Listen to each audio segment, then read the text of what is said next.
Greetings. Welcome to this first craft beer and brewing live webinar on brewing with Breakside and Berkeley Yeast, brewing with non-alcoholic yeast. I totally butchered that title already. Tim and Anthony, I hope you guys forgive me on this one. This is something we've never done before. Thanks to all of you who are joining us live for this broadcast. Normally, with our craft beer and brewing podcast, I have the benefit of editing before anything goes live, but we are just right out there.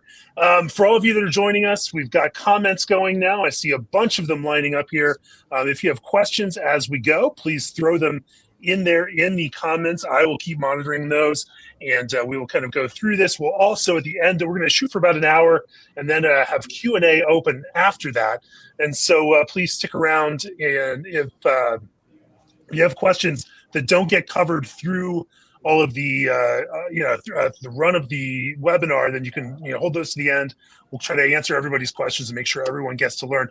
The idea here is for Ben to learn from Tim and from Anthony about non-alcoholic brewing, about methods, processes, obviously yeast, fermentation, et cetera, and understand all the challenges and ins and outs of that. Before we get started, a little bit of introductions. Maybe we'll start with Anthony. Anthony is VP of Product Strategy for Berkeley Yeast, longtime brewer, very experienced brewer at a number of different breweries. He can give you all of that history and background himself. I won't recount it here. Tim, is brand ambassador for Berkeley Yeast. Tim was most recently brewmaster and co-founder of Cellar Maker, and joined Berkeley earlier this year to help lead up their content and brand ambassador stuff. Ben, brewmaster for Breakside, also a Russell Scherer Award winner for innovation in brewing. I ask most brewers out there who they want to be when they grow up, the answer is Ben Edmonds. If you know, you know. I've had many GABF winning brewers tell me that I want to be Ben Edmonds when I grow up. But for Ben, you are not necessarily a non-alcoholic beer brewer and are interested in jumping into this and come at it from the standpoint of a brewer, who's brewing 30,000 plus brewers a year, barrels a year in a production environment. And so for you need to not just understand the process, but also have a bulletproof approach to doing this non-alcoholic beer in package in a way that's going to be stable, it's going to be healthy, it's going to last out there. And so in this sense, I will hand it over to you, Ben, and you can get this conversation started and pick the brains of Anthony and Tim to get an idea, for where you start. So with that, I'll hand it over to Ben. And if anyone has questions as we go, throw them up in the comments, and I will keep funneling them to Ben as we go. Awesome. Thanks for the introduction, Jamie. It is a little bit unusual, I suppose, that the person kind of moderating this panel, this webinar, is not someone who actually produces this type of beer, but it really is fun because I get to be a student and kind of pepper these guys the questions that I'm always wondering about as NA production and low alcohol beer production is increased and become more central to the craft segment of our industry. So fellas, let's just dive in. This is a technical talk. It's not a marketing talk. It's not really about the business side of this. Let's really nerd out on kind of the how-tos and whatnots and leave the questions around, what the marketplace looks like for another conversation. But I think we're going to kind of hit this in two areas, right? We're going to talk about production and kind of NA as a whole in terms of production, and then we're going to get into the food safety piece after that. Does that sound good? Sounds great. Great. All right, taxonomy first. Tell me, when you guys think, what is this realm of NA? How do we define it? What's the range of products that might be considered in this space? Yeah, there's a whole bunch of products that we could call non-alc. I think for this talk, it's probably best if we just focus on non-alc beer. So we're talking about malt, hops, yeast. We're talking about some amount of fermentation. We can discuss a little bit some different methods of making non-alc product, and maybe why we're going to focus on the maltose and maltotriose negative yeast space for this talk. So products that are under 0.5% ABV. It's If you're looking at maltose and maltose negative yeast, it's a little challenging to get to that 0% mark. So we'll really be focusing on the under 0.5% product. Do you want to just put a little finer point on that difference between 0.0 type beers or products and this kind of range that's considered non-alc, but isn't that, above 0.0 but below 0.5? Process-wise, just what the history is behind those types of differences? Yeah, so we'll start with the different methods of achieving non-alc first, and then we can talk about 0.0 and 0.5. So you've primarily got mechanical methods of dealc, so membrane or RO units, or heat thermal methods, rectification, distillation. That I like to think of those as the goal is to make a fantastic beer and try to not mess it up through the alcohol removal process. You end up losing a lot of the favorable sensory attributes. Ethanol is a carrier of a lot of those awesome flavors that we have come to know and love in beer, come from both the fermentation and the hops. So you tend to lose those through the process of alcohol removal.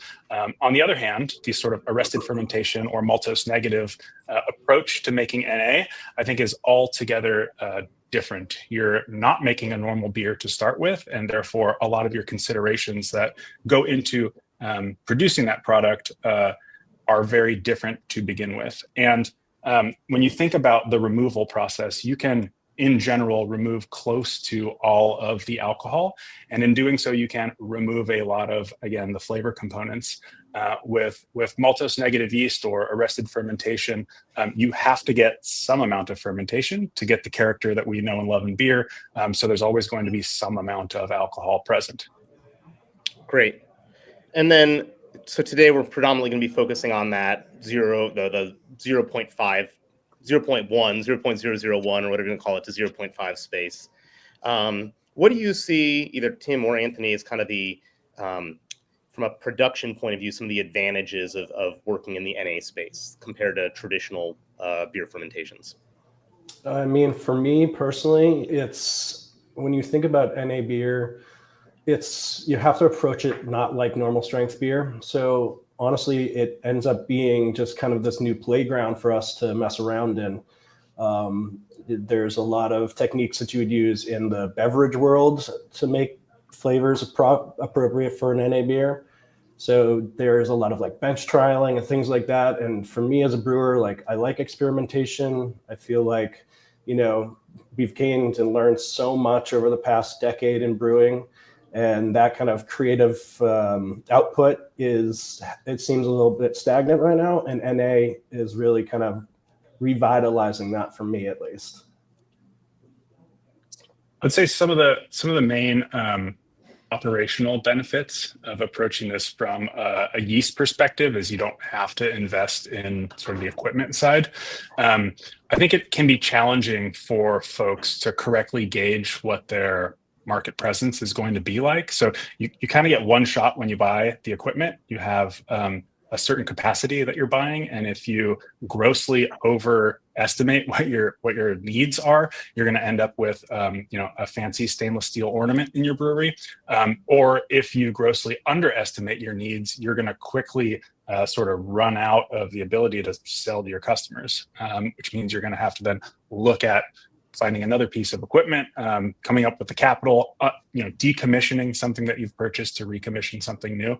So approaching it from a yeast perspective gives you the advantage of being able to both prototype in a low risk environment, but then also understand if this is something that is kind of right for you to continue from a business perspective. It's just a very low risk way to approach exploration in the space. And these are, at least with our yeast, they are Saccharomyces, right? So as brewers, we're very familiar with fermenting with these. They do different things than your typical, say, Chico or whatnot, but it's you're still aerating your wort. You're doing a mash, even though the mash parameters might be different. We're making beer, and it's nothing too far outside the box that any brewer can't handle. Yeah, I think from my perspective, like there's any number of business reasons or market reasons why we haven't really engaged in the NA space. One of which, though, that you point to, Anthony, is just the tremendous barrier to entry on a lot of these. And by kind of the introduction of these maltose negative yeasts has really changed the game, the ability for craft brewers to play in this space in a way that's, I think, a little bit more, like you said, kind of at the benchtop or small batch level in a way that might be a lot more where the barrier to entry is lower, but there's still a lot of risks in there. And I'm sure we'll get to the safety piece, like I said, in the second half of this. But, I think that in one of the reasons that I got on board to host this after talking with you guys about these new yeasts that you've been working on is that, historically, a lot of NA beer is just simply not very good at the end of the day as a quality product. When I think about it, when I take the marketing hat off, when I take all the kind of other questions, just like, do I enjoy this beverage? It's a lot of it's quite sweet, quite oxidized, doesn't really have the trappings of beer. And tasting the beers made with your all's yeasts, that was one of the first experience I'd had with anything other than a mechanically separated type Bud Zero or really, high barrier to entry type NA beer, where I had it and said, oh, wow, this actually has a lot of the trappings of beer. And you guys have kind of been able to engineer that into that yeast. So I think that's creating another open door, another open opportunity for craft brewers. Do you guys want to talk about kind of why you think the yeasts are a game changer in some ways, or do you want to? Do you feel like we kind of just hit on some of those key points there? I guess I'll briefly talk about a lot of what we are also going to talk about in this webinar will be applicable to all maltose negative yeast strains, but I think the point that we would like to get across is that our yeast put you in a position to do all these things very simply. Our yeast, when I talk about our yeast, I like to say it does three things. The first thing is it's a Saccharomyces strain, like Tim just mentioned. So it does all the normal things that you would expect a Saccharomyces yeast strain to do. There are a lot of other maltose negative options that either are not Saccharomyces or have been hybridized with non-Saccharomyces strains. So you might get other flavor components that you're not used to seeing in standard beer. The second thing that we have done, besides eliminating the ability to ferment maltose and maltotriose, is that we increase beer flavors. So we're talking about a reduced level of fermentation, which also reduces all of the fermentation flavors and aromas. So we've taken sort of the benchmark of normal fermentation and what you would otherwise see, a really large reduction. We've brought those sensory compounds back up to where you would expect to see them. So you get a lot of, as you said, the trappings of normal beer, like you get that. And then the third thing that we've done in terms of flavors is we've brought in things that you would also find typically in beer coming from other ingredients like hops. So you get some tropical notes, you get some classic hop compounds. So all those things together, I think, are an amazing place to start with the rest of the sort of tips that we're going to go over here in the rest of the webinar. Yeah, and that word flavor is it's not something that we fully understand of where exactly it comes from. There are some chemical compounds that we have some idea, but with so little fermentation, even if you can get past the word aroma, it just doesn't smell like beer in any way. And that's why it was the yeast, the NA Classic and the NA Cabana, which are the two yeasts we sell. They were actually the first two samples I brought home when I joined Berkeley Yeast. I hadn't tried them yet. And I actually liked those better than a Chico fermented, same wort stream. So it was like 2.5% alcohol instead of 0.5. But they've got such great just kind of beer character that they make them extremely unique. And I haven't seen that with any of the other NA yeasts yet. Can you guys spend a second just talking about kind of what some of those beery metabolites that you are turning up, in the kind of genomic engineering on these yeasts is, and what also some of what those hop compounds are? Yeah, so unsurprisingly, esters are a great marker for fermentation. So we're focusing on that class of compounds. And then Also, you'll see terpenes, or you'll see potentially thiols. There are, we'll just call it a handful of things that we're adding to kind of make these, nudge them in the right places. But it's all compounds and flavors that you would see typically in beer. Great. Let's let's dive into some of the nuts and bolts here. Let's start at big picture recipe design. What's the kind of what are the key starting points there? How do you crawl into this before you can really run in this space? Yeah, I oftentimes like to speak very simply about like the first beer that you produce for maltose negative yeast, and the reason I do that is you likely have thousands and thousands of iterations of standard alcohol beer, and you can draw on all those experiences to very quickly kind of determine what you want to do in the space. Writing your 200th IPA recipe is not a challenge for people, but thinking about making a 5 Plato starting gravity beer, all of a sudden you have to really reconsider the rest of the balance of the product. So I generally like to recommend a very, very simple recipe, starting with like 5 to 5.5 Plato OG. And as I mentioned, you'll reduce maybe like, you'll ferment 15% RDF or so. So you'll take that down 0.9 Plato, and you'll have a product that's born non-alcoholic beer. No extra work required. There are some things that you can do, like more advanced methods. You might be adding water back to get to an appropriate level of ABV, but it's best to save those after you have tried and potentially failed a few times before you try and do the hard tricks in the space. I think that's really important. And we've seen with customers who have used the yeast who have kind of just got ahead of themselves a little bit here and there. And I got to stress what Anthony says. It's like, we'll give you a baseline recipe that we use for our pilot system. I would start there. I would replicate that as best as possible and then make minor tweaks from there. There are 2 recipes up on the website, on the Craft Beer and Brewing website right now that you put together, Tim. Is that right? I did. Yeah. Thank you. Those are iterations of the pilot recipe. They're not that far off. One's kind of a light lager and one's more of a West Coast IPA. And you can kind of see just by looking at those, where you might go with like subtle differences in malt and hops.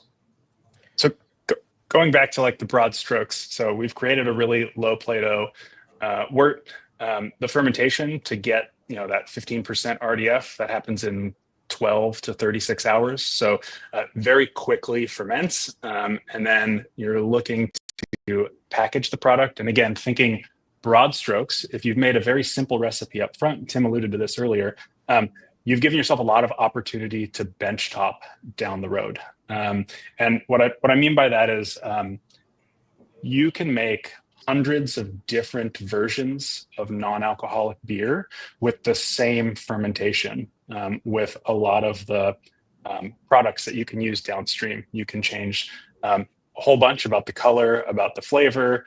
You can change sweetness. It gives you the ability to learn through experience and through failure. You don't have to show anyone the 99 versions that you made that were not good, but it will help inform you for batch 2 that you ferment. Here are the things that I want to adjust and I want to improve to make it a better product. So you can quickly get through the prototyping phase if you keep it simple at the beginning.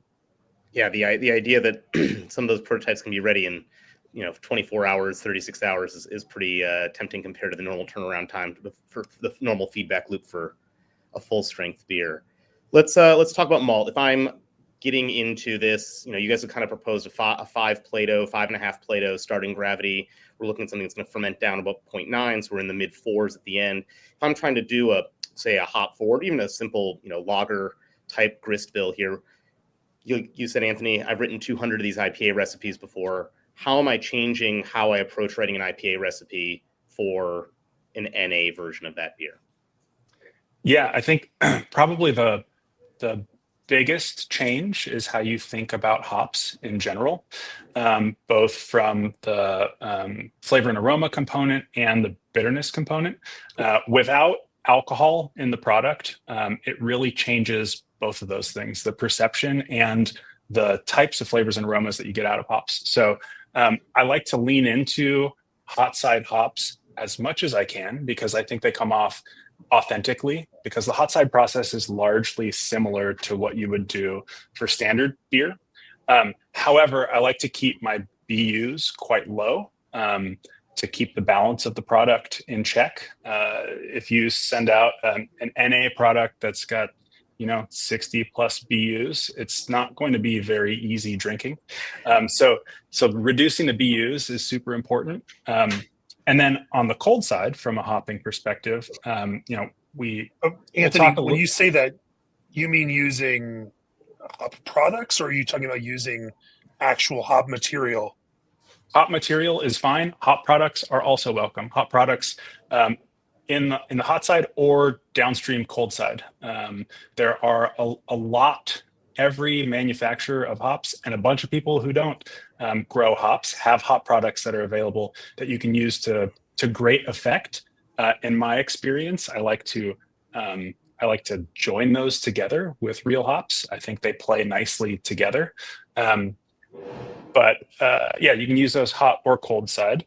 On the cold side in particular, you are opening yourself up to micro risk using hops in like a typical dry hop fashion. But I also think the character from hops used cold side in NA is more similar to that in, say, hop water, where maybe you get different components. It does not come off authentically dry hopped. I think there's something special about alcohol in beer and the hop flavor and aroma that you get. So I usually reduce by a significant amount the amount of cold side hops that I'm using, and you still can get amazing flavor from that. But again, you couple that with advanced hop products, you can get some very flavorful IPAs in the NA space. And we all know that the advanced hop products out there now are just getting better and better. There's more and more options. I spent a few days trying a whole bunch of them just to see, from weed terpenes to hop extracts to like hop blends mimicking hop flavors, natural flavors, pineapple, mango, peach. These things are like at low threshold levels, really add to that hop bouquet in a really nice way. And they don't overwhelm the palate like Anthony had mentioned, because you need that ethanol, you need that body to kind of temper the BUs, temper the astringency that you get from the hops. And that's I think there's a point buried in there, Tim, also, which is that the expectation around what hop flavors are present and, what might seem like a hop flavor in this may be different than what we're used to in typical IPA or pale ale production. I want to backtrack just a second, go back to malt and mash here, because there's a good kind of through line on the hops. We mentioned wordiness at the beginning. I know wateriness on the flip side of that is kind of an issue here. Tim, from your perspective, malt-wise, what are some of the things that, what are the tips and tricks for avoiding those twin challenges and the navigating those twin threats of wateriness and wordiness? Well, I think it's important to keep it simple. It's easy to make lighter color beers seem more authentic, whereas if you were to try to create a stout, you'd very quickly overwhelm the palate with the astringency and roast of darker malts. So if I'm getting into the NA space on the mash side of things, I'm going to try to probably stay in the world of lighter beers first and foremost. What we've realized is American two-row, it's a great place to start. It performs the way you expect it to. You get the amount of glucose you're looking for. For example, we had a brewery recently that, and I totally understand why they did this, but they did about, I think, 70% Maris Otter as their NA West Coast IPA base. And of course they would, right? They're trying to build up the body a little bit, so it's not as flabby. And we don't know that this is why this happened, but they had a lot less fermentation, and there just might not be as much glucose in that maris otter from the malting process, because we're not really getting glucose from mashing per se. It's kind of what's already naturally present in the malt itself. That's why we're mashing at 160 or so. We can release as much maltose as we want. That's not going to get fermented with the maltose negative yeast. It's really just minimizing glucose. Yeah, so that's an interesting point. Like you want to minimize glucose because you don't want to have, because that's what the yeast is actually taking up. But you also don't want too little glucose, is what you're saying. You want to get the exact amount of glucose to get to 0.5% ABV. Because you want fermentation character, so you need to make it to 0.5.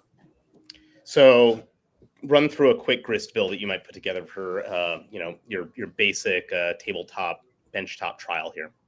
Yeah, I mean, I think our pilot recipe here is, and Anthony can correct me if I'm wrong, but about 70% American two-row, 20% wheat for some body and head retention, and then a little bit of carapils as well for some body.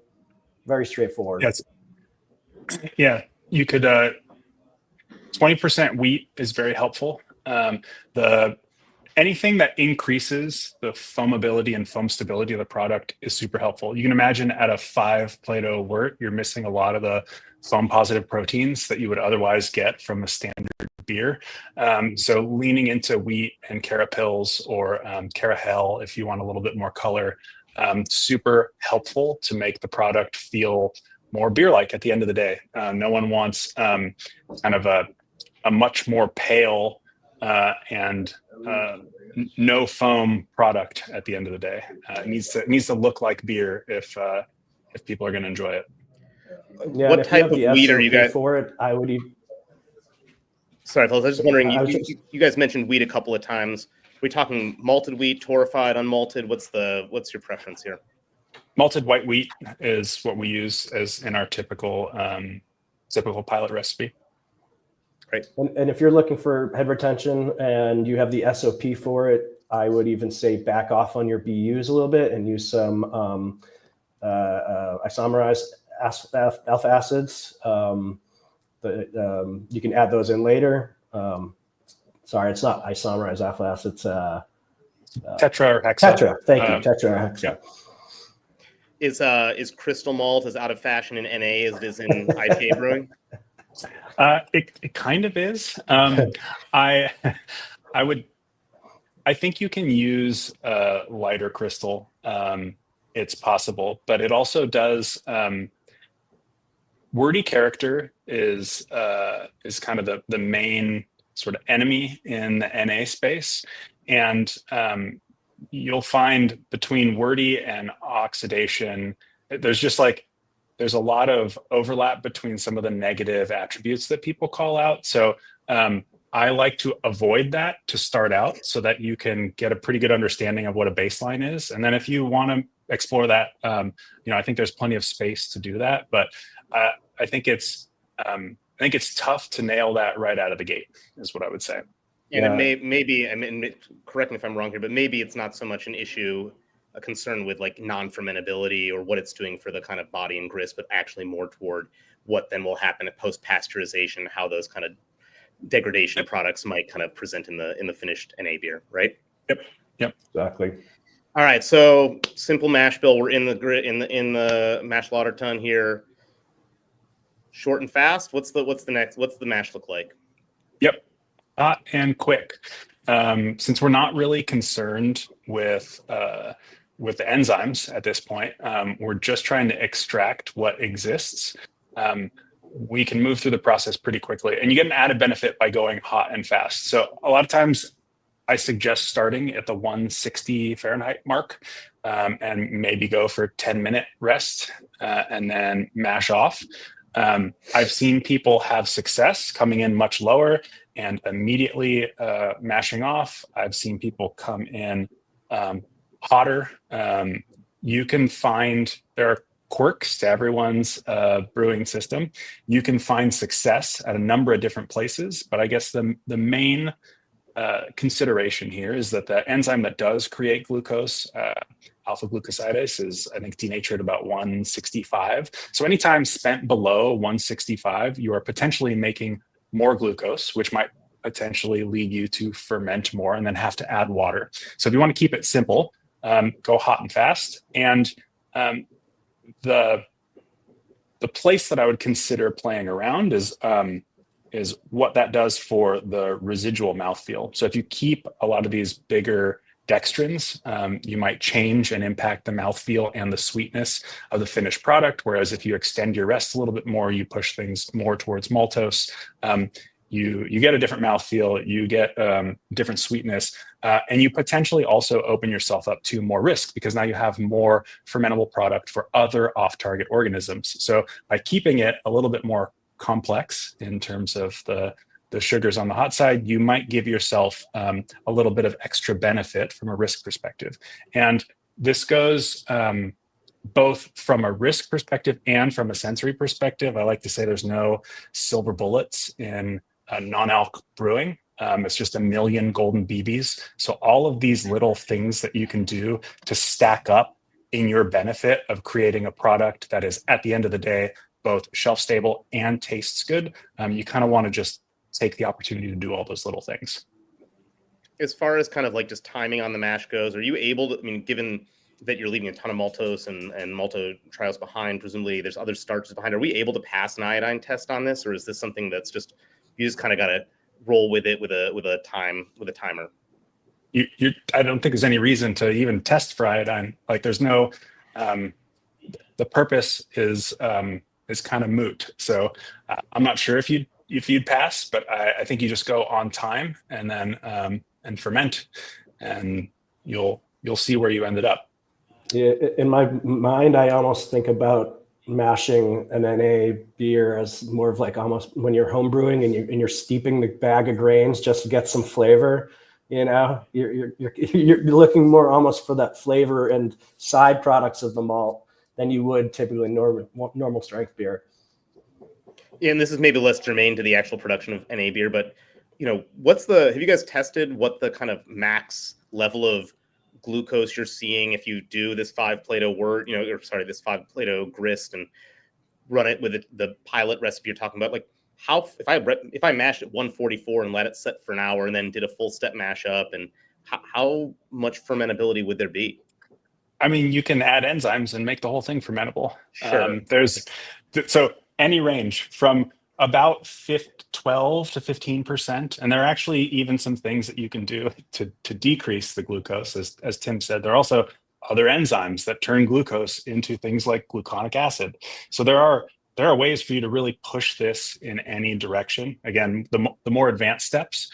But I would consider don't get ahead of yourself, though. That's the thing. Just keep it simple. I would consider sticking to sort of the 10 to maybe 17 or 18% RDF range to start out with. So don't worry about reducing glucose, is what you're saying also in that. At least not for your first several batches. Okay.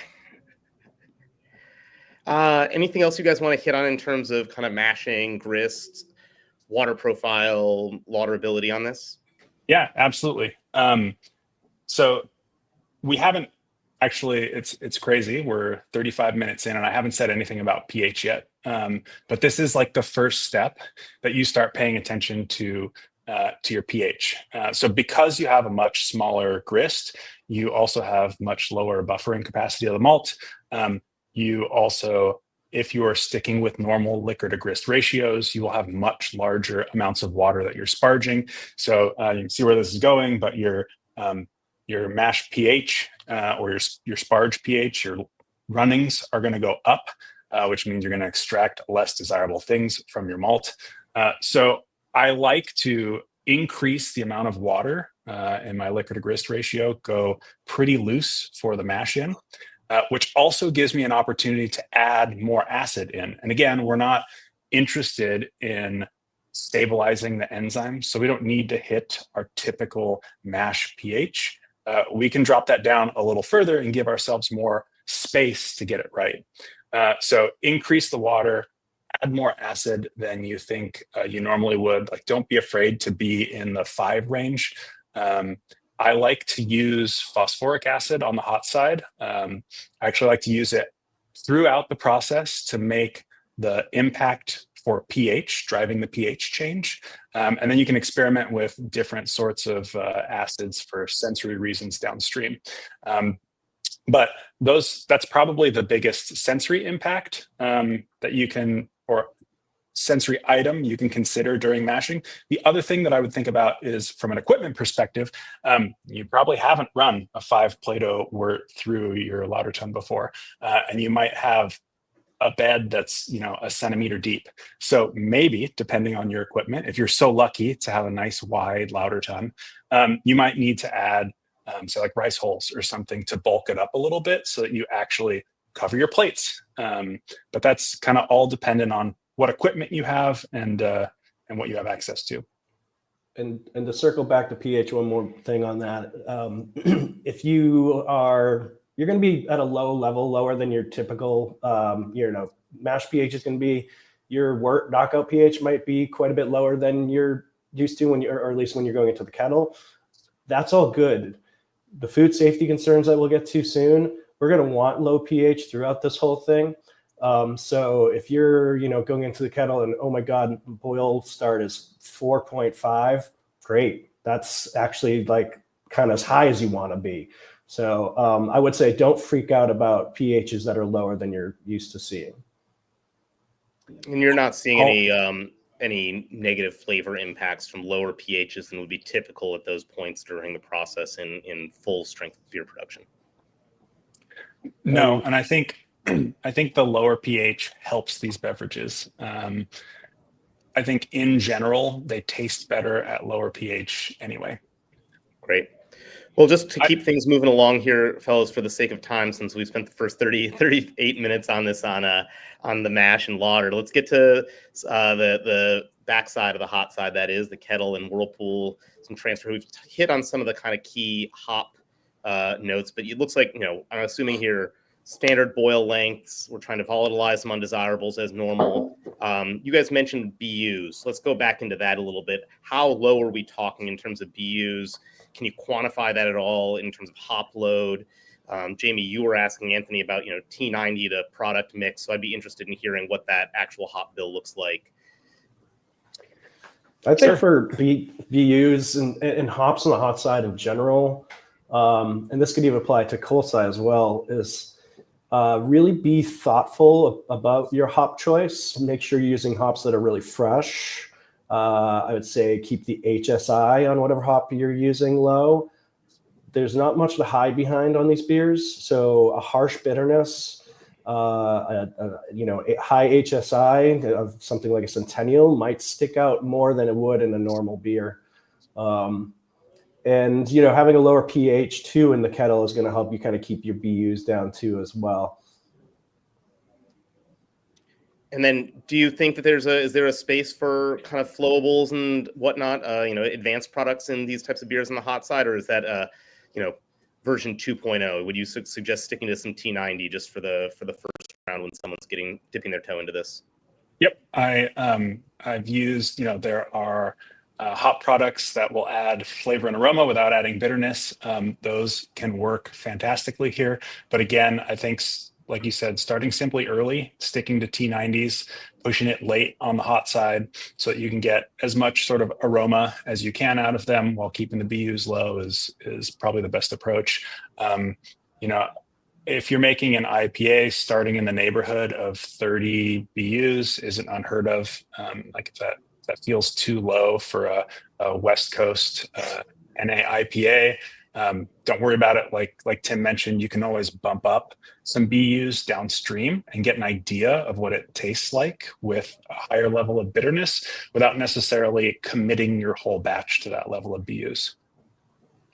I think that from my perspective, just even thinking about, what a hop bill might look like, one thing we've learned in low ABV, like session IPAs and whatnot over the years, that, as those IBUs dropped closer to 25, certainly below 40, but especially toward 25, they seem to be a lot more stable. right? Your wort BU to finished beer change is a lot less dramatic than in a highly hopped situation. I wonder if here that's even exaggerated further by the absence of ethanol and other byproducts. That like 17 BUs on a 0.5% beer is the equivalent of 60 BUs, 4x or something like that on a 6% beer. And it seems like that would just be that those BUs would be a lot more permanent and less likely to drop out of solution either with dry hopping or additional products, et cetera. I think commercial examples that I've had mostly have been overbittered so far. I think it's going to take a good amount of bench topping to figure out, trial and error to figure this out. There's just something happening there where your beer's not standing up to those BUs. And I think that's actually my number one complaint about them typically is the hopping just seems kind of all over the place. So I think downstream products are probably, you're going to want to lean into them sooner than later because they're not going to give you that bitterness. In my conversation with you guys too, leading into this, we talked about avoiding dry hopping because of microbial risk, because of kind of the risk factors involved there. So it seems like there's this also, you guys have kind of advocated for a non-traditional hopping regime that kind of favors late kettle, maybe some whirlpool, but not cool pool hopping. Can you kind of talk about what you're trying to affect with that idea? Anthony, do you want to take that or? Sure. Yeah. I think it gets back to what I said of hops being authentic on the hot side. So getting the most bang for your buck. Like if you are limited in the amount of cold side hopping that you can do, take full advantage of the safety of the hot side and get as much authentic aroma and flavor as you can without causing imbalance in terms of BUs. That's just the general approach that I suggest.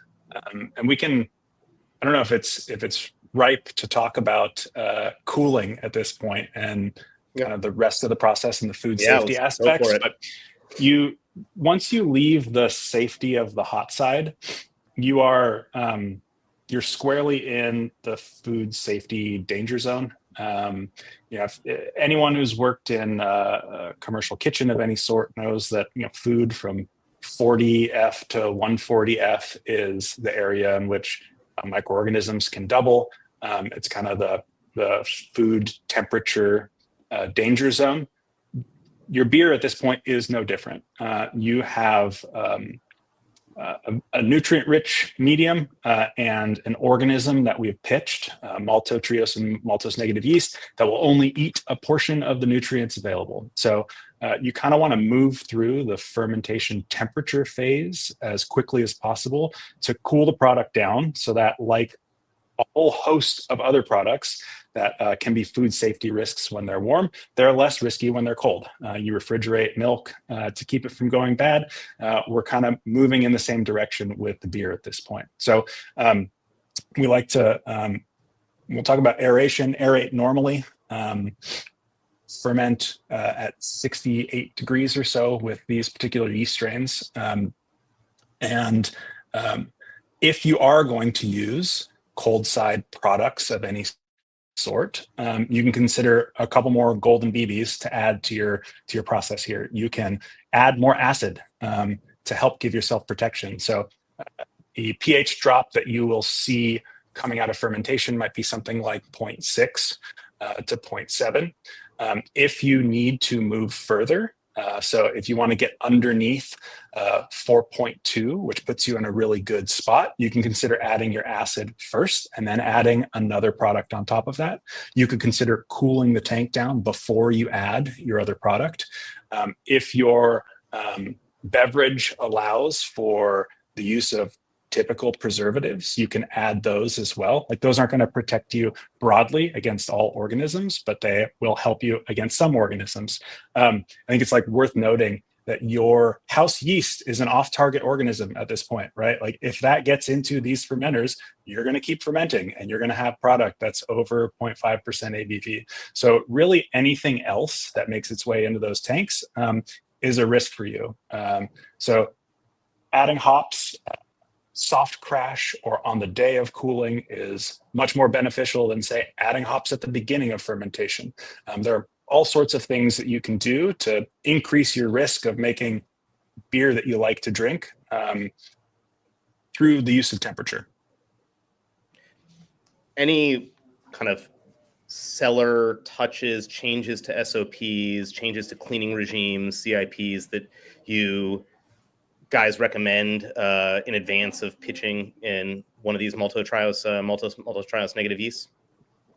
I think obviously sanitation, cleanliness is important in brewing no matter where you are, but with the food safety concerns of these beers, I think this is a perfect opportunity. If your company's getting into the NA space, now's the time to really go over your SOPs. Now's your time to really do group training on how your SIPing, how CIP goes. Are people attaching hoses to the tanks the proper way, grabbing the gaskets the proper way? I mean, any little touch could be a vector for bacterial load. And so, a 24-hour or 8-hour shift training period where we're just kind of going over the basics one more time. I've worked in enough breweries, I've collabed with enough breweries that these things can get a little wishy-washy over time, and it's fine because beer has alcohol, but this does not. This is very low, so now's the time to make sure that everyone's on the same page. What about any type of stabilizers or additional kind of acid additions, acid stabilization, chemical stabilization, anything that you guys kind of recommend other than pasteurization, of course, which we'll get to in a second here? Well, pH is a very strong antimicrobial weapon. So we do know that if you're down at about 3.8, your beer is somewhat safe against pathogens. We are still highly recommending pasteurization for our products, but if you were to, let's say, go slightly rogue and say, you know what, I trust my SOPs and I think I can make a safe product that's not going to hurt anyone, I would make sure to be adding plenty of acid to your beer, whatever choice you want. Anthony brings up the fact that he likes to mess around with various acids to kind of get different mouthfeels and effects. But I would be sub 4.0 for sure, if not 3.8 or lower. And now that might mess with the balance of the beer, but what's better? A little bit off balance or a beer that's not as safe? One thing that I think on the cellaring side of this that you guys mentioned is you don't want to crash these beers quite as hard. You want to get into the snafus that can come from that. Yeah, you don't want to make ice beer. It's certainly something that people have easily overlooked. You're just on autopilot. You just chill your beer. So you want to stick to 36 or so, something in that range, so that you don't have the alcohol there to prevent from making ice. But just kind of answering your question a little bit more in terms of any other cellar processes that you would consider, like fresh, clean on all equipment. This doesn't follow normal beer through any process line, again, for the reason of potentially picking up your house yeast strain. So it's got to be the first thing through the filter and any process line. And once you're in the bright tank, I had mentioned, that's a fantastic place to play around with stuff. So for your first couple of batches, you'll probably be sitting on something in the bright tank maybe longer than you're used to sitting on. You do want to move it pretty quickly through the process through pasteurization. That is the absolute gold standard and kind of sets you up for a stable product. But if you're in the bright tank for a little bit of extra time while you bench top and figure out what you ultimately want to do with this, as long as you're cold, you're in a pretty good position. In terms of, we touched on it a little bit, but there are plenty of resources and people available that can help you vet alternative processes to pasteurization. Process authorities out there, they are well equipped to help you understand if your process kind of meets the food safety requirements for you to be having safe product out there. Yeah, and I would like to just make sure it's clear that when we talk about pasteurization as the gold standard, we're talking mostly about tunnel pasteurization, also batch pasteurization. We want the product to be in the package when it's being pasteurized. If you are doing flash pasteurization, it's better than nothing, but of course there's going to be touches after flash pasteurization. That's going to be happening before it's packaged. So just keep that in mind and not think that that's a silver bullet of any type.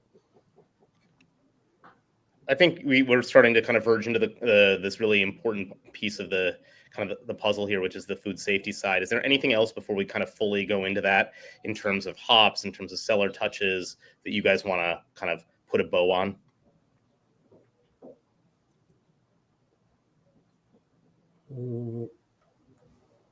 Just one thing. I know that we recommend pitching our yeast at 1.5 million cells per degree Plato per milliliter.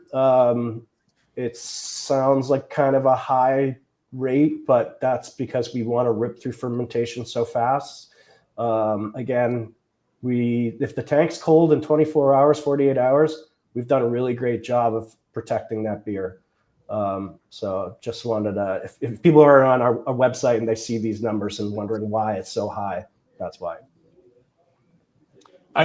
This sort of bleeds into the food safety aspects, but carbonation, if your beer is a little bit warmer and you haven't had a ton of fermentation to begin with, carbonating your product is going to be a little bit different depending on how, if you have inline carbonation, you might want to pay close attention to that. Also sort of through the packaging process, if you're relying on foam to purge out headspace of your container, you will have to make some considerations to what that looks like, especially if you haven't done anything to maybe increase the foam stability. So just extra attention to those details is helpful. And I think in general, I prefer these products to be higher levels of carbonation to begin with. So closer to like the 3 range. Anything that you can do to help people get the idea of fermentation and give you all the cues that you're drinking a fermented product is super helpful. It also helps carry the aromas that you have made and took time to put into the product to people's noses. So it has the added benefit of giving you some extra benefit from the food safety perspective. So higher levels of carbonation, that's alcohol, acid, carbonation, all these things help keep the product stable long-term as well. Great. All right. Well, I'm starting to see over here in the comments here a lot of food safety questions around pasteurization, around the practicality of achieving all this, and what the kind of baseline standards are. So let's run through from your guys' kind of top level view here. What are the, what's the pecking order? Where do you start with food safety on the backside of these beers, and where should we focus first, and then from there on down the ladder? I think the easiest thing to do, the best way to protect yourself is through the batch or tunnel pasteurization. That just provides the broadest amount of safety for you. If you're unable to do that, the other things that I would consider super high priority are both pH. Tim mentioned some fantastic targets to shoot for. Carbonation being at about 3, cold chain. There are plenty of products out there that have no stabilization and will spoil quite readily when they're outside of a cold chain. And if you're able to maintain and prove that you have a cold chain for your beverage, I think as long as you've taken care to make sure that you haven't picked up any off-target organisms along the way, you can do great with cold chain. But it does require a level of care and information that we don't typically require people to have in brewing. So not everyone has to HACCP program. If everyone is following good manufacturing practices, so that's table stakes. But if you have a HACCP program, I would consider applying the same approach to your non-alcoholic products, and you'll find some other areas that become critical control points for you. And just because you might have a tunnel pasteurizer in-house doesn't already mean that something's growing in your beer and there's pathogens in there that have released some toxicity. That's just something, just because you're killing them later doesn't mean that they could hurt someone from what they've already done in their beer. This is maybe we've talked about pasteurization. Does that take draft off the table in your guys' opinion? We highly recommend not pouring draft NA beer. I don't care how clean your bar is. You're sending those kegs out to other accounts that we can it's hard to keep tabs on. I just did a video on safety that went live on YouTube a couple days ago. And one of the stats I found while researching that is that the Brewers Association recommends cleaning draft lines, normal strength draft lines, every 2 weeks, but hardly anyone ever does that, according to them. NA beer lines, you would want to do a 1 week. So I just think the risk reward on serving draft beer is just not something that I would ever take a chance on. And it seems like customers are already accustomed to drinking a packaged product when it comes to NA beer.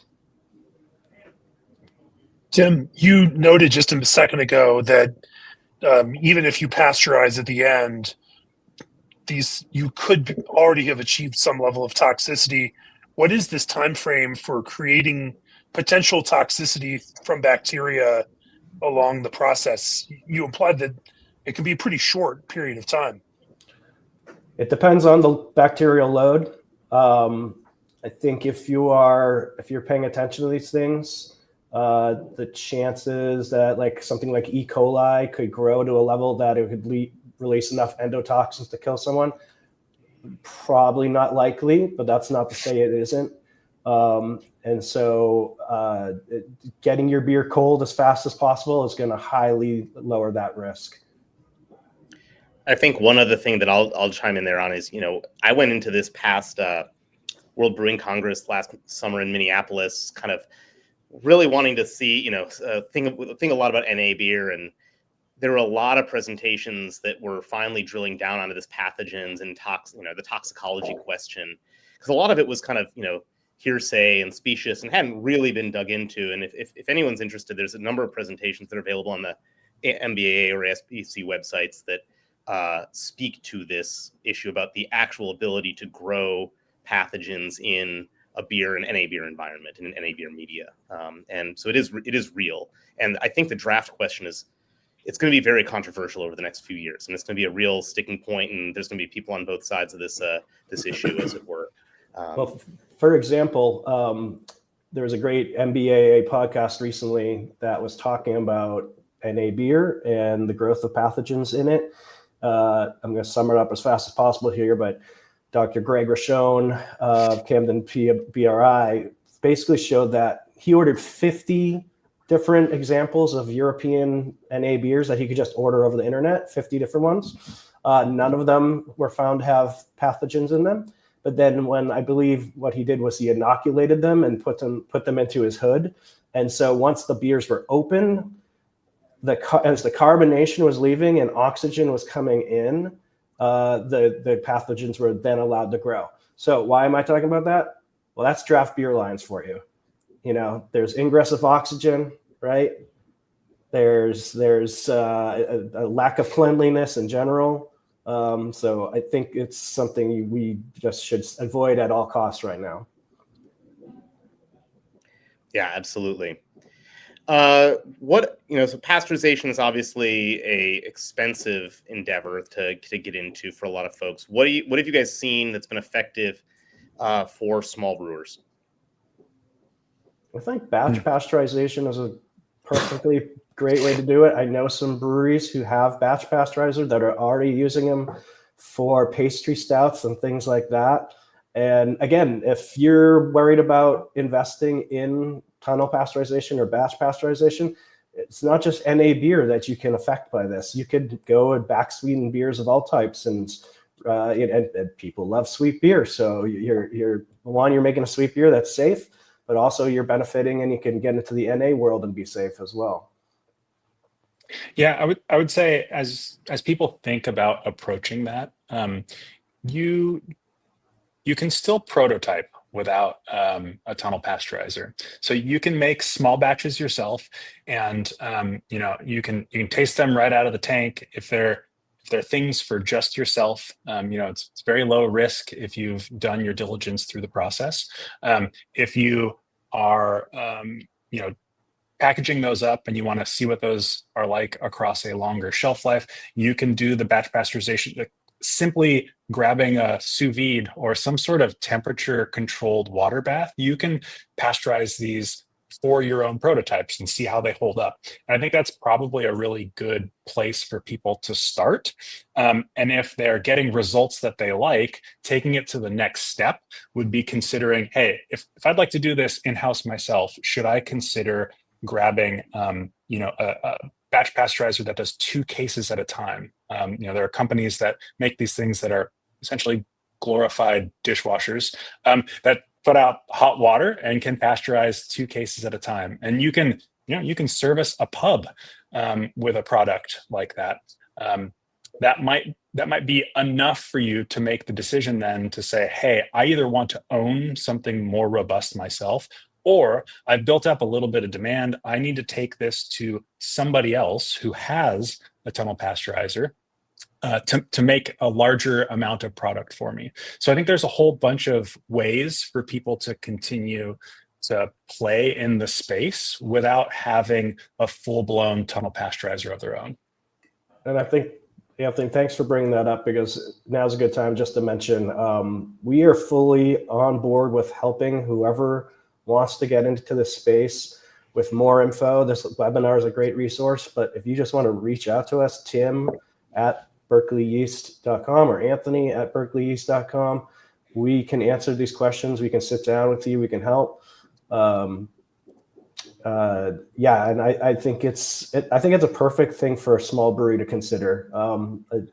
When I was talking about earlier about finding this as a new space to kind of experiment in, I'm really excited about it. If I had the budget for a small batch pasteurizer, I think it's something that I would definitely go looking for the market on.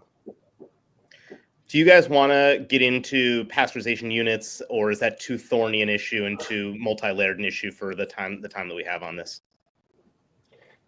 It's pretty multi-layered, but if people that receive beer samples from Berkeley Yeast that have been made on our pilot system, pasteurized in a batch pasteurizer like I've just described, those products are in excess of 50 BUs. That's what we're shooting for. I think it all depends on the load of organisms that you're pasteurizing, the product that you're making, what other steps you've taken throughout the process to help reduce your risk.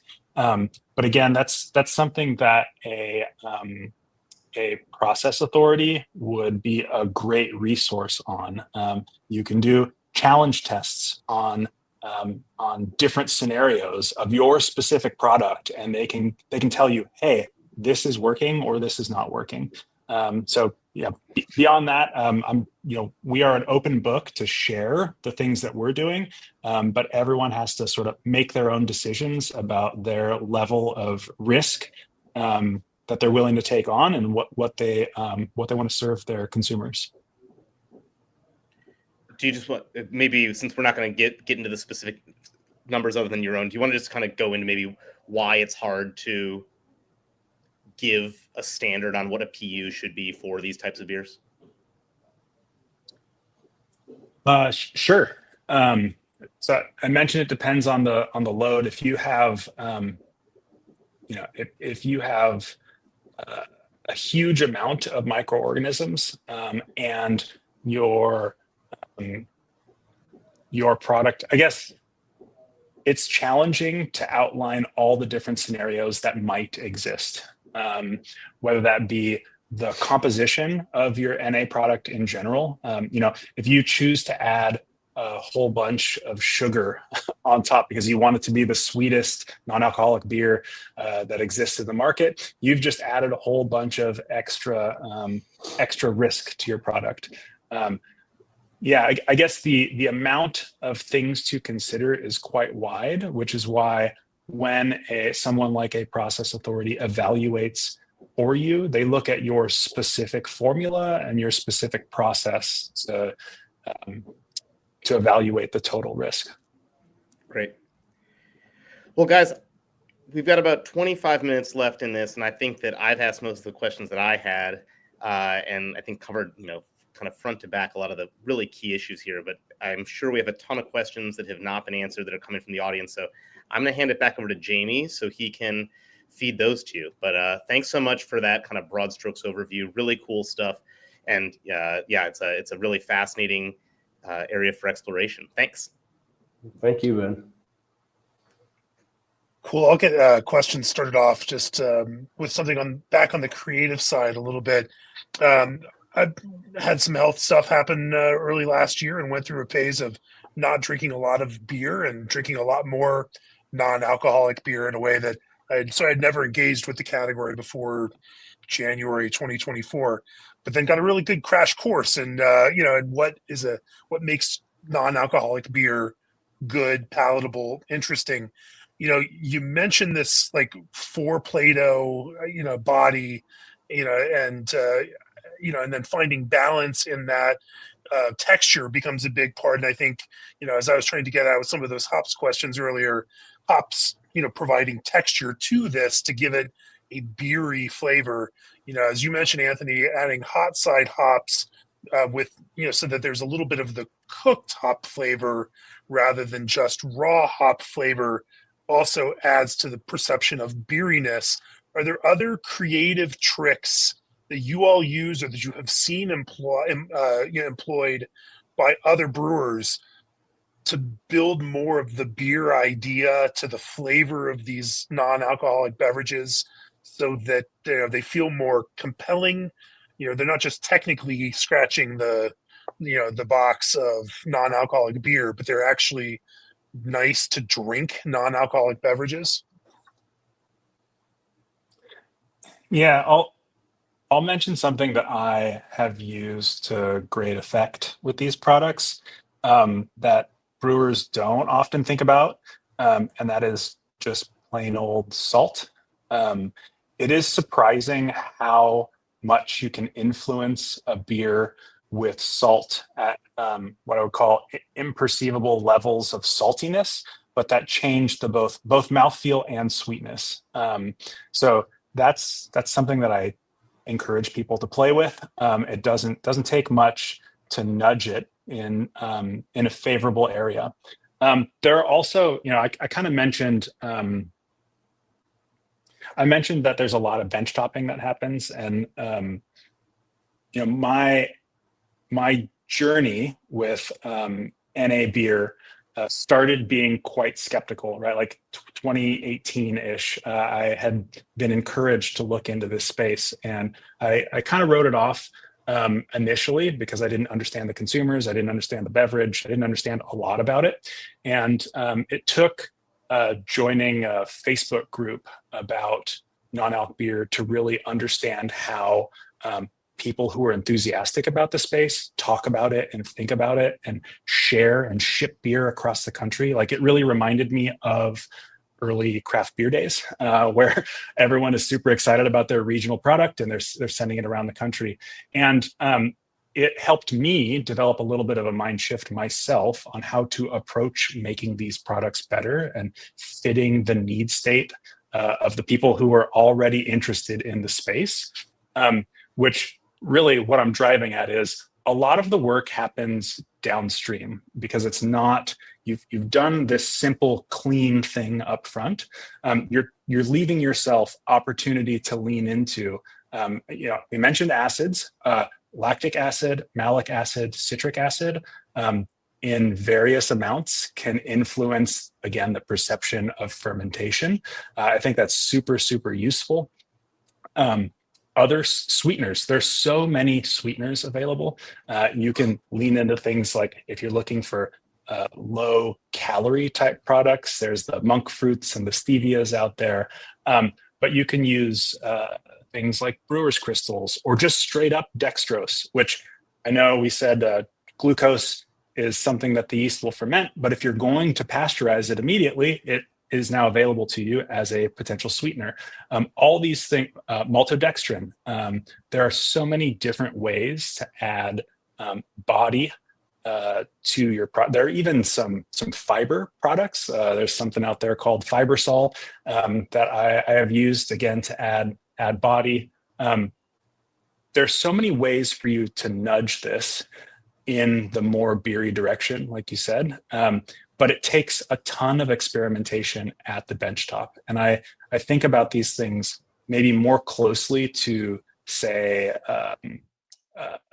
soda production or even energy drinks. Like, you can do so much and so many interesting things if you approach it with a bit more curiosity on the downstream portion. Yeah, and I don't know if you've seen, Jamie, but there's a lot of examples that I've tried that just the bitterness is a little too high and the sweetness in body is too low. And if there was those levels came a little bit closer, I'd be like, this would be a perfect beer. Yeah, I think if I think about it, because we've done some reviewing of non-alcoholic beers over the years, did a couple years ago with our blind panel, the worst examples tasted basically like seltzer with extract beer flavor added to them. I think at that point the BrewDog beers were a pretty bad, horrible example. I hate to be negative. They were some pretty unfortunate, beers that scored for us, the lowest that we'd seen. But I think a lot of these things in the years since then, they could very well have improved from that standpoint. Same kind of thing with, gluten-free beers. The early days of sorghum beers were not necessarily the most compelling things, but today gluten-free beers are absolutely fantastic. The technology moves really, really quickly, and where we are now is not where we were 2 years ago. But on that spectrum, now I also, just judged in Poland, the non-alcoholic beer category, and seeing the range of beer flavors within this, 25, 30 beers in the non-alcoholic category, ranging from sour fruited beer to lager and IPA, or lager-ish and IPA. It's interesting to see just how broad some of this flavor in the NA space can get, and just what is possible, using these kinds of processes. But I can go on to that forever. We've got some other questions out here. We had a question about foam and head retention. I may have missed that one. Sean Knight asked this one about, and you guys mentioned using wheat in your grist early on. Is there any other way that you, kind of capture that kind of foam and head character in non-alcoholic beers? Yeah, the biggest cheat is tetra or hexa hop products. It doesn't take much. It really increases the foam stability. So yeah, leaning into as much of the traditional routes as possible. But I think Tim mentioned it, like leaving a little bit of room in your BUs to have a small addition of tetra hexa. Let's see. We had any other body builders? Someone in the comments was mentioning propylene glycol. There's other mentions of things like vanilla here in the comments, of ways to build some perception of body and sweetness, even without necessarily adding sweetness itself.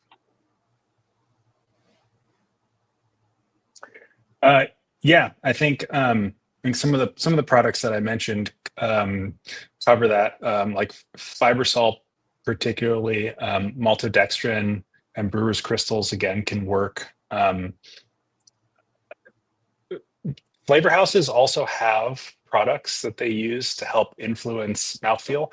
They're generally pretty guarded about what's in there. Their own proprietary blends of things, but there are products out there that you can, from flavor houses, that you can use to help build some component of mouthfeel.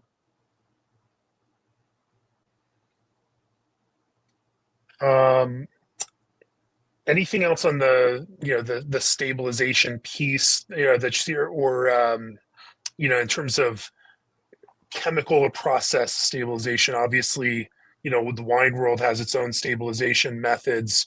You are all are mentioning pH, but you're not talking about some of those other stabilization processes that other beverage categories may use. Is there a reason why or why not? There isn't much research about preservatives in non-alc beer. So it's really hard for us as a company to recommend anything as, again, silver bullet. We do work with companies that use preservatives like potassium sorbate or whatnot, along with other factors like flash pasteurization or whatnot to help lead towards a safe end product.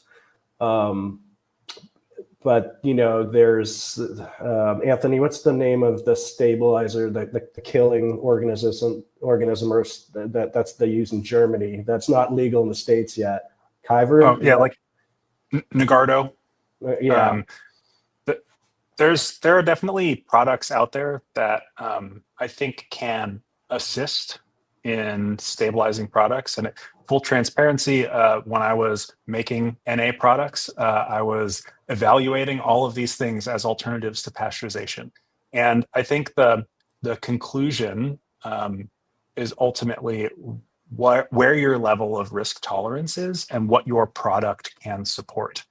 So some of these have cases where they are best used, and some of them are maybe not good for all use cases. And I think it's kind of, I don't mean to give an answer that says it depends, but it very much depends on what your product is. And if you're curious about your specific product, I would definitely encourage you to talk to more people so that you are you're no longer unsure. There are plenty of people. You can call us. We can put you in touch with people, but we shouldn't be afraid to ask people whether or not we're doing the right thing, because it's one of those situations where all it takes is for one news story to occur. It doesn't matter whose NA they purchased, but it could be impactful to the industry as a whole. And I think that's not something, like, we're all interested in growing this space, not interested in shrinking it. So reach out. Brewers are amazing at sharing their knowledge and information with people. So whether that be people in your brewing network, or, like I said, reach out to any of the four faces on your screen, and we can make sure to get you in touch with someone to help answer your specific question on something like safety. And I understand, especially in this kind of category, it's hard to answer anything with a very broad, widely applicable answer, but in more direct answers around specific, recipes, products, processes, you can give more focused answers that can help guide people in those specific directions. Emails, again, Hayden has just posted them back in the chat for folks that need them. I want to, again, talk about, since Tim, you're such a magician when it comes to using hops, are there specific hops within the scope of these very, very light, no ABV or sub 0.5 ABV beers that you find add texture, add, quality, or is there something beyond just, HSI and BU that you look for in something that's going to help build a round beery flavor in some of these beers? Yeah, I mean, I would try to find that balance between, say, on a hot side hop, having a kind of lower alpha acid, so you could use a little bit more of it. But again, you're still going to, as you build that structure you're talking about, Jamie, you can overwhelm it very quickly. So approach each hop as its own little key. Low cohumulone. Simcoe might work great in a West Coast IPA for bittering or 30 minutes, but it might just kind of blast through in the wrong way right away. That's something I hope to experiment more with in our pilot brewery soon, is that exact question. Sure. Do we have any more questions out there in the chat? Throw them up there and I'll try to get them in here for it. We had a question about a redux on the mash. How hot and how fast? I know we did cover it, but we'll do a quick redux on that one. Sure. Good starting point is 160 F for your mashing temperature. Start with like a 10-minute rest before mashing off. The range of things that can be successful, I've seen people as low as like 155, people as high as like 165, and spending any number of minutes in rest, from 0 minutes in rest to some people as much as like 30 minutes of rest. So start at 160, 10 minutes, and go from there. We just had a question about hop creep. I assume in this one, since we're not fermenting maltose and the enzymatic impact, it is not going to help affect these yeasts in fermenting more of the small amount of glucose you put into this. So that's actually a really good point. I'm glad it came up.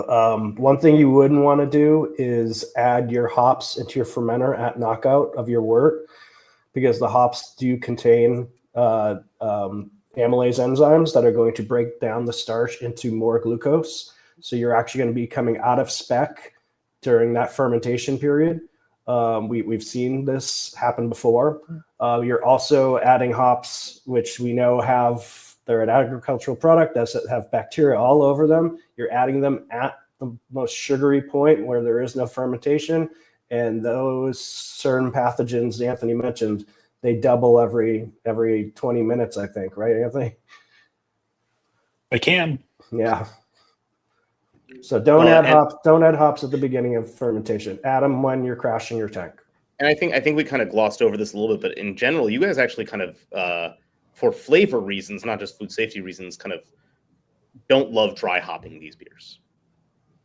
We did a pilot batch recently, and I think we dry hopped it at 0.7 pounds per barrel, and that actually seemed pretty nice.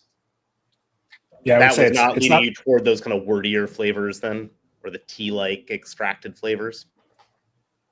Correct. I think what it allows the hops to really sort of punch above their weight in such a it's a very it's a lighter matrix to begin with, and you're not getting more of the vegetal component, the agricultural component from hops. So it's I would say it's, again, start low. You can always add products downstream to bump it up to help give you a sense of like, hey, how much more might I need to add to get the intended effect that I actually want here? I could even pasteurize those hops. That's a small enough amount. Put that in a microwave. Just that's actually something that we haven't talked about. I'm actually glad you brought that up. These products as a whole the COGS can be pretty favorable because you're using less of almost everything. And they show up on the shelf often pretty close to the same price point as standard beer. So there's quite a bit of space there for you to play, which might make it something worth exploring. Yeah, and if there's transformation is not a thing with these yeasts. In our own special way, they are. But I was going to say, if this is a space that you want to play in, but you're like, tunnel pasteurization is the way I want to do it, but I'm not going to get involved. I don't have the money. I don't have the budget to do that. There are co-packers out there who we work with that have tunnel pasteurizers, and it might be worth just having a conversation with them, and we can connect you with them. Anthony, what's the smallest package size that you sell these NA yeasts in? Yeah, so right now these are kind of a made-to-order product for us. Of course, for trialing purposes, we can get you small amounts to pitch and trial. We'd be looking to do that, of course, for someone who's looking to grow a brand. So if you wanted to get a 1-barrel pitch one time, maybe we could help you out with that. But we're looking to have larger orders, I guess. So again, for starting out purposes, we can accommodate small pitches. You might have to be flexible at this time in terms of when those products are available. And then after that, if you're looking for like 30 barrels or more, we can make sure that we have yeast available for you, made to order. We have a question there about, asking brewery transparency about process. I don't think that's something that this group can speak to necessarily, but I do think that it's a broader issue that the entire craft beer world will have to answer, and that certainly a question I have when I walk in and see a brewery offering a non-alcoholic beer, particularly if it's on draft. I would love to see where they checked off the last, time that draft line was cleaned, and want to, there's an immense amount of trust that has to take. Again, this is from the producing the product standpoint. How breweries then communicate that to consumers is going to be another big question down the road, if this product category is going to continue to grow the way that it is. We've got a couple more minutes here. Ben, as someone who doesn't make non-alcoholic beer but is interested in this category, but also understands that it has to hit a whole bunch of bottom lines. It has to work within a production process that you all can be comfortable with. You have to be able to safely produce this, safely package it, and communicate this entire thing out to your consumer. What are you looking at for next steps within your own brewery, and how you take steps forward in the non-alcoholic space? Yeah, I think for us, I'm pretty committed that if we're going to do this as anything other than a small batch kind of, tabletop situation, that we're going to be committed to batch tunnel pasteurization of finished beer. I think that's just, for me, the gold standard on this. And so that means for us either investing in that equipment or finding a co-packer and getting into a contract situation, both of which are possible. Those then become business calculations, not so much about the art of brewing, but more like, do we think that this is something that we want to kind of put $1 million investment in equipment, or do we think this is something that we can grow to a moderate size within our kind of overall brand mix, and maybe we do this for a year or two. Or launch with other product categories that also could benefit from that, whether that's back sweetened cider or various fruit beverages, et cetera, et cetera. That said, at the small level, and talking with Tim and Anthony about this, I think that I am encouraged by the idea of us kind of at least kind of doing some innovation brewing around this. At the small batch level, we have the ability to make 3-barrel, 1-barrels, 5-barrel batches. Whether those are something that we're going to give serve to the public, I think is a TBD question. But certainly from just I do think that a worldly brewer should be engaged in this space in one way or another, and that it behooves all of us to understand the production, the safety concerns, the composition on these. So that's something we'll pursue, even if it doesn't commercialize. Sure. Anthony and Tim, we had some questions about geographical legality and ability. Talk about that. There are folks who've tuned in from the South Pacific, from Europe, and other places. Are there some, there's a whole patchwork of different laws, and, how does that impact brewers that want to potentially brew with these yeasts that you all are making?